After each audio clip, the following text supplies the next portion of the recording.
moto abangisa moninga te bana Congo yoka discours ya président Fachi Beton adressaki pour la ouverture ya débat. J'entends les discussions suscitées autour de la Constitution et des réformes institutionnelles. Dans une démocratie, aucune question d'intérêt national ne doit être confisquée ni interdite de réflexion. Mais dans le même temps, aucun débat touchant au pacte fondamental de la nation ne peut être conduit dans la précipitation, la manipulation ou l'obsession politicienne. La Constitution n'est ni un instrument de circonstance, ni un objet de convenance. Elle organise notre vie commune, garantit l'équilibre de nos institutions, consacre les droits du peuple et protège la stabilité de la République. En débattre exige donc sérénité, rigueur, transparence et sens élevé de l'intérêt général. Ma responsabilité comme chef de l'État et garant de la nation est de veiller à ce que les débats engageant l'avenir du pays se tiennent dans le respect de la Constitution. Congolaises et Congolais, je prends aujourd'hui la parole avec colère, mais surtout avec inquiétude pour l'avenir de notre pays. Je veux rappeler une chose simple à Félix Tshisekedi.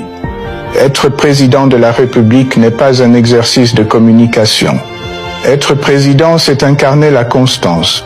C'est savoir où l'on va et conduire la nation avec fermeté et cohérence. Un président doit assumer ses responsabilités.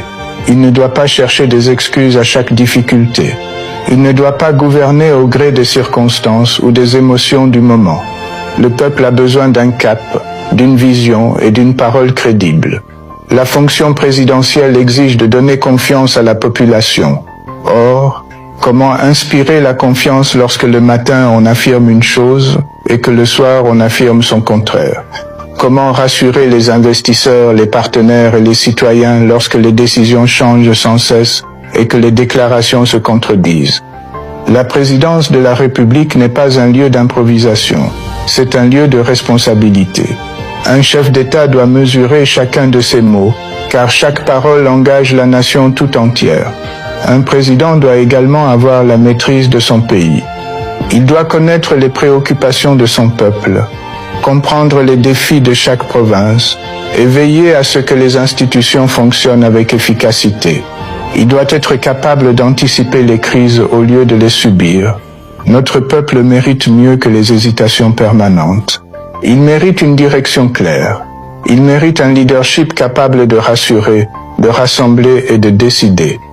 L'histoire jugera chacun d'entre nous sur ses actes et non sur ses discours. Elle retiendra ceux qui ont assumé leurs responsabilités dans les moments difficiles et ceux qui ont préféré les justifications aux solutions.